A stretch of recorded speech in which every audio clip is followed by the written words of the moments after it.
Hey, everybody, it's Alan Lowe. We're here at the Flagler Voice podcast studio. A while ago, I gave out an open invitation for any candidate to come in that wants to get their word out. And today, we're fortunate enough to have Councilman Gambaro, Palm Coast Councilman Gambaro, in the office, but he is running for Congress. So let me turn it over to him. Introduce yourself and let us know a little bit of your background. Great. Well, Alan, great to be with you and really appreciate the invitation. Certainly happy to be here and sharing our message and our story with you. We're excited about our campaign and what we can do for the residents of the 6th Congressional District. But born and raised here in Florida, grew up in Oviedo, Florida. So you're a native? I'm a native. Yeah, actually, I was born in Titusville. I know. Born in Titusville. My dad's a retired NASA engineer, and then we realized that we wanted a little bit more, and so we moved to Oviedo, Florida. Went to Oviedo High School, played football there, and went to the University of Florida. Joined Army ROTC. Had a great time there, supporting the Gator Nation. And I think football season starts next week, so we're pretty fired up about it. And so we're and then I became an Army officer and joined the Army after that. Spent 4 years on active duty. And then after my multiple deployments and my combat tour in Iraq during the invasion in 2003, came back to Florida and went into the private sector, worked for some major corporations, and one of them was in Daytona Beach.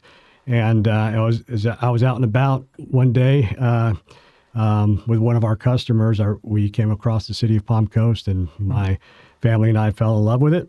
Our daughter was 3 years old when we moved here, and we purchased our first home in 2006. And so it's the same house we live in today. And so it's been our home, throughout our military service. And it's been a fantastic place. We live in paradise. And so, I say it all the time, even as a council member, right? We're really blessed to live in a great community, so close to the beach, with so much to offer. And so we're excited about the opportunity to continue to serve our community, and certainly the opportunity to serve our residents in Congress. Let's talk for a second about your previous elected positions. You've run for political office before. I have. And what positions have you held? So when I came off active duty in 2004, I ran for the supervisor of elections in Seminole County, where I grew up. In 2006, after we moved here, I was elected to the Soil and Water Conservation District when we used to have one, and then quickly was selected to be the chair of that elected body. And in the middle of my first 2 years in that capacity, I was appointed by the governor of Florida to replace Dr. Jim Gines, who just recently passed away, on the school board. So I served with Colleen Conklin back then, and Peter Palmer that passed away while I was on the school board, and others. And it was a great experience. Tough work, and then got called back to active duty, and I was on active duty quite a bit after my service on the school board. And when I came off active duty in August of 22, really focused on my consulting career, and ended up after Kathy Hyder decided to resign her position. My neighbors, as I was taking my trash out to the corner, are saying, "Hey, Charlie, you've got all this experience. You've been a public servant your whole life. You should consider putting in for this open seat on the city council." And I told them, I said, "Look, I don't need the aggravation. Life is good." And but they're like, "Well, we need a leader. We need somebody to help us with make some really important decisions for the city, and we can't think of anybody else." So they ganged up on me, and I finally said yes. And I got to tell you, I get stopped in Publix at least once a week by somebody that tells me, "Thank God you've been on the city council," given some of the turmoil that we've had, but also some really important decisions that we've had to make. And so, I don't jump into public service positions because it's something I need or necessarily want, but it's something that I feel compelled to do, to serve. It's been my life's story. It's been my life's work is serving others. And I understand that completely. But you've also been an advisor politically a little higher up than city. You were an advisor for Trump. Is that true? I was, yeah. So I was President Trump's Middle East advisor for the Gulf. So I was a director for the Gulf and another project that he gave me was called the Middle East Strategic Alliance, which really ended up being the precursor for what became known as the Abraham Accords. The Army officer, fellow Florida grad, also graduate from the same ROTC program. We recruited him to replace me, and he had been the senior defense official in the United Arab Emirates. And in working with Jared Kushner, came together to broker one of the biggest diplomatic achievements in 50, 60 years. But it took an Army general, a Florida grad, to make it happen. And so a tremendous honor. I'm a kid from Oviedo, Florida. I never thought in a million years I would be standing in the Oval Office, briefing the president, working with the president's national security advisor, traveling the world on his behalf. On some really tough issues, especially the Middle East. At the time that I was his advisor, the Qataris were being blockaded by the Saudis and the Bahrainis and the Egyptians and others. And so we were trying to build basically an Arab NATO, right? So if you look at what the president has done in Europe, right, trying to get the NATO partners to pay their fair share, he wanted the Arabs, our Arab partners in the region, to also, contribute to their own self-defense. So that was kind of the concept on the Middle East Strategic Alliance, really an Arab NATO. And so, and of course, it was all done in conjunction with the Israelis, right? And so tough policy, effort and a tremendous challenge that the president gave us. And, it eventually morphed into what, became known as the Abraham Accord. So, I got to that point because of my military service. I served in Afghanistan from 2013 to 2014. I went back to Fort Bragg where we were living at the time. I commanded a battalion there, and the Air Force general, not the Army guy, that I worked for in Afghanistan, called me up. He says, "Hey, I'm in this civilian organization called the Office of the Secretary of Defense for Policy, and we got a ton of political appointees and civilians." And mind you, this was President Obama was still the president at the time. And he says, I need a chief of staff. I need somebody here to buckle, the operation down and run things efficiently. And it turned into where President Trump got elected. I saw the transition in the Pentagon for that. And then we ended up moving into countering ISIS in a way that we hadn't been doing under the previous administration before, and that we really went after them.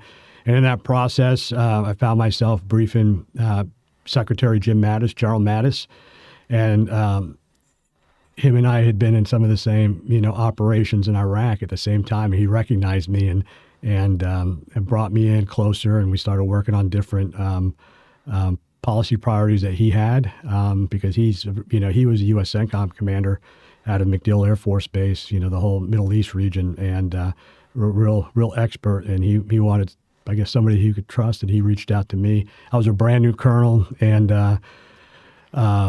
it's just a remarkable leader. And he's the one that gave me the opportunity eventually to serve as an advisor to the president. Oh, that's amazing. And it's obvious that you have a skill level that not only goes from the local politics, you mentioned school board, city council, but all the way up through the White House. So transition into Congress, should you be fortunate enough to win, sounds like it's something that you already have some familiarity with. Well, first of all, we are going to win. What we offer is a local guy, if you want to stop me, and I've said this before, at the pier and have, a beer and talk issues, by being somebody local, I give you that opportunity. You can stop me in Publix and, tell me that I'm not doing a good job. But it's so important that it's somebody that our representative is somebody who is actually one of us, somebody that represents, our issues and our concerns, and is in the district and interacting, not just having meetings or drive-bys or whatever the case may be. But I would be, I do plan to hit the ground running, right? On top of working at the White House, I also worked in the intelligence community over with John Ratcliffe, who was the director of national intelligence at the time. He's now our CIA director. Christopher Miller, who's a dear friend, he's the former Secretary of Defense. I worked directly for him in the last 74 days of the Trump administration. I spent time on Capitol Hill testifying. I dealt with congressional staffs nonstop, both in the Pentagon, at the White House, and in all sorts of different capacities. So Washington is a place that it can eat you alive if you don't know what you're doing. And sending somebody from our district to represent, the residents here that doesn't have that kind of experience is not going to be effective. Sure. And not only that, they're not going to get the right committee assignments. So think about this. We elect somebody that has no experience in national security, no experience, no real leadership experience, no experience in pulling the levers on how we can grow the economy. What committee assignments are they going to get? Yeah. Okay. Right off the bat, I can walk in the door and make a viable argument that I should serve on the House Intelligence Committee, Armed Services Committee, the Foreign Affairs Committee, maybe the Transportation Infrastructure Committee, because I will tell you, I will fight for our infrastructure here. This has been one of my passions, right? Especially here within the city of Palm Coast. But how about funding for the beach? Yeah, we're lacking there. We're lacking there, and it's a real issue. That's the city of Flagler Beach, the Hammock Dunes area. Certainly, the county commission's wrestling with it. But what about health care? I drive through Putnam County all the time to go to Gator games, and when my daughter was a student there, their health care facilities could be better. So really, our platform is 3 simple items: leadership. I bring the total package with the experience that's necessary, both at the federal and the local level. Focusing on economy and jobs, and ensuring that we have the right health care to support our needs for our entire population. Making sure that we have the infrastructure in place to support the growth that's going to continue to come. And then the national security piece, which I'm uniquely qualified to engage in because of my different levels of experience, not just as a soldier that's fought and led troops in combat all over the world, but on the policy side, making the arguments to the decision makers and working hard to drive positive change. Sure. And like I said, it seems like you have top to bottom experience in the areas that you would need. Let me ask you this on the infrastructure and so forth. You're concentrating in what you just said in Palm Coast, but your district is much bigger than that. Right. So name some of the other districts and some of the issues you think that they might have. So there's 6 counties. So we've got St. John's. That's what I meant to say. Yeah, 6 counties in the district. So we've got St. John's, Volusia, Flagler, Putnam, Lake, and Marion. Okay, and so right off the bat in Putnam County, I think we could look to fight for funding with some of their healthcare needs. Down in Lake County, the Villages is a big portion of the district, and certainly they've got. They're certainly interested in healthcare issues and things of that matter as it affects them. Their retirement, making sure that that their savings are kept intact in a way that makes sense. And then I would argue across all 6 of the districts we have a need for economic growth in a way that it's smart growth, but we provide options. And the ability for our families to, heads of households to be able to sustain their families, and so they can live in the district, work in the district, play in the district, and move forward. And so I think that across the economic and spectrum, there's a host of areas that we can improve on, just outside of the infrastructure. Sure. For us, I've been very focused here locally on our wastewater treatment plants, Our roads across the 6th Congressional District certainly need a lot of help and improvement. I mean, just look at State Road 100, but you could probably make that argument on US 1 anywhere that you can go down the district on US 1. And so, I look back at my time when I was, a kid growing up in Seminole County, and our congressman at the time was John Mica. Okay, and John Mica was the master of bringing federal funding in to help his constituents. If there was no John Mica, there would be no 417 that goes from Sanford, right on the other side of the St. Johns River Bridge, to International Drive and that area to help alleviate the traffic that everybody fights through on I-4 on a daily basis. But how did he do that? Well, he sat on the right committees. He was on the transportation subcommittees, and actually, he found ways to build bridges to members of the other party to move forward on items that made sense for the entire, not just his own congressional district, but it made sense for the state of Florida. And so being able to work with people that you may not necessarily agree on from a political perspective is tough. When I was Trump's Middle East advisor, the Qataris and the Saudis, and they were all at each other's throats. And we actually moved forward on a lot of items in a positive way because we found, I call them confidence building measures. Let's agree on things that, let's move forward on things that we can agree on and not focus on the things that we want to, strangle each other out over it, right? So, as your congressman, I certainly would like to bring those infrastructure dollars in to help as we grow forward, and I think just find ways to work and collaborate with other members to build a team and to build a momentum to drive positive results. Yeah, well, that's perfect, and that's really what we need. We need somebody with experience. We need somebody that understands that we need dollars back here. Our infrastructure is aged and falling apart, not just in Palm Coast, Flagler County, but all around us. St. Johns County has the same issues. But you've been embattled with some local political dirty politics, I guess, including recently. Sure. And you seem to have been able to just let a lot of it roll off your back, which I think is important, that to be able to let that go and move forwards instead of standing in one spot, turning in circles, trying to fight everybody. So how is that affecting you? Well, I think the first thing I would say is, a lot of people ask me, hey, how do you deal with all the public comments that come up, that people accuse you of things or yell at you or, conspiracy theories, whatever the case may be. And, my response is it's their constitutional right to come up and for folks to be able to come up to that microphone and tell me how they feel, or the council as a whole. And so I respect that. And do I comment on it? No. I mean, my job, I think it's more important for me to listen than to comment. And so as we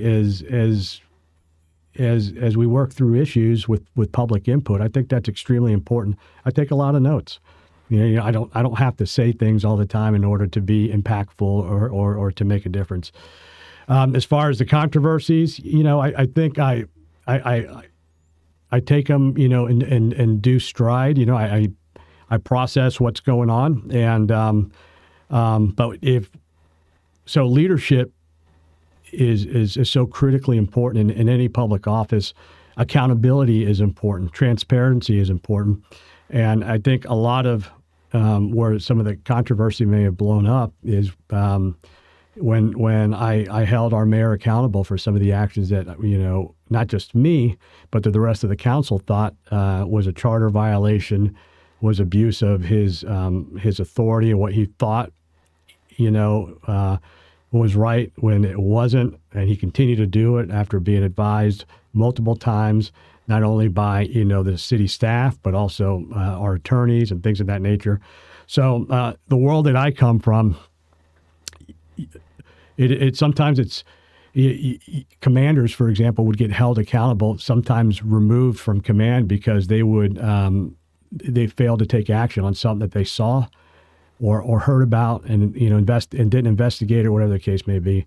Failure to not take an action on something that's so egregious as the actions that the mayor's taken would not be doing my job. Leadership requires accountability, and I would hope that if I did some of those things, that the other council members would hold me accountable. Because think about this: if the city council members themselves don't hold each other accountable, who's going to hold them accountable? Nobody. Right. I mean, the public can try, but it's tough. And so it's important that a governing body is able to self-police. So that's what we did. So you said earlier that if you don't know the workings of Washington, D.C., you'd get chewed up. So maybe this is a little bit of a primer for you. Yeah, I mean, it's good to get some reps and sets in, but it's also I've operated in D.C. I understand how that place works, right? And certainly holding folks accountable is important. Maybe the oversight committee is a good place for me to go. But in any case, and then the relationships that I have within the Trump administration. Look, I served in the White House at a time. So Chris Miller, the reason he became the Secretary of Defense is because he figured out how to hunt down Qasem Soleimani and al-Baghdadi, right? The leader of the Quds Force of Iran, and al-Baghdadi, who was the leader of ISIS, right? Because the guys like Chris Miller are problem solvers. They figure it out. And I also served with Kash Patel, who's our sitting FBI director. These are the relationships that matter. And so, there's a few things that I learned about Washington while I was there, and my boss that I served with in Afghanistan, an Air Force general, his name is Mike Fantini, saw me kind of tripping on myself in my first couple months in the Pentagon, and he says, let me give you the rules of Washington, D.C. He says, first of all, everything's hard, which I think applies to everything in life. I said, second of all, he said, slower is faster. And I said, why is slower faster? Well, because sometimes you have to shape things in order to get people on board to get the result that you want, especially in a large bureaucracy or in a town like Washington. You ask why I waited so long, or maybe I kind of took my time to respond. Well, it was important to shape the argument of, why we needed to hold the mayor accountable on some of those things, right? And then the last thing is it's all about relationships. If you go to Washington and you don't have any friends or any sort of relationships, you're not going to get anything done. And so those rules that General Fantini shared with me as a young lieutenant colonel and then colonel have really helped me be very successful in operating in Washington, and I apply that to life, and I certainly applied it to my time and service as a member of the city council. That's fantastic. Let me say we're slowly running out of time, actually quickly running out of time now. So how would people be able to get in touch with you, donate to your campaign, and all of that kind of stuff? Sure. Well, thanks for asking. You can go to GambaroForCongress.com. Our website will be up here in the next week. We're building a professional campaign organization that's going to be focused on winning. Okay, and we know. Listen, it's we didn't pick the easiest candidate to run against. Our current congressman, but he's vulnerable. He's not the right guy. But if you go to GambaroForCongress.com, you should be able to learn more about me. Stay up to speed on all of our activities, and if you want to donate, join the team, or buy merchandise, it'll be there. But more importantly, we'll also have all the different social media platforms available. We'll have links to that and be able to connect in different ways of more than just the website. Well, as we wrap it up, go ahead and give some last words on your campaign and what you'd like to see. Well, Alan, thank you so much for the opportunity to be with you here today. I'm a kid from Oviedo, Florida, that loves my country and is focused on serving and really focused on helping others.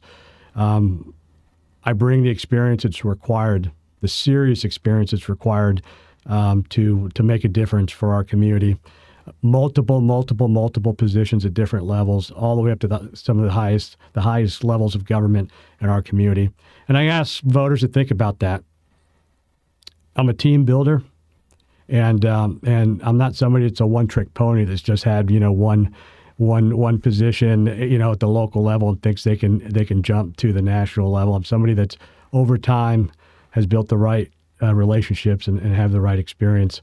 And I'm running for Congress because I'm serious about fighting for you, for our residents, for our families, because it matters. Being able to bring funding here, being able to do serious constituency work, being able to communicate in a way on national security issues that comes from a place of experience matters. Leadership matters, and I think I draw a pretty significant contrast to the other candidates when it comes to those parts of the campaign. Well, I appreciate you coming in. I really do. And as I said to everybody, the door's always open. So if you want to come back and talk again and talk about some more of your points as you move forward, you're more than welcome to come in. We'll be back. All right. Thank you. All right. Thank you, Alan. You bet.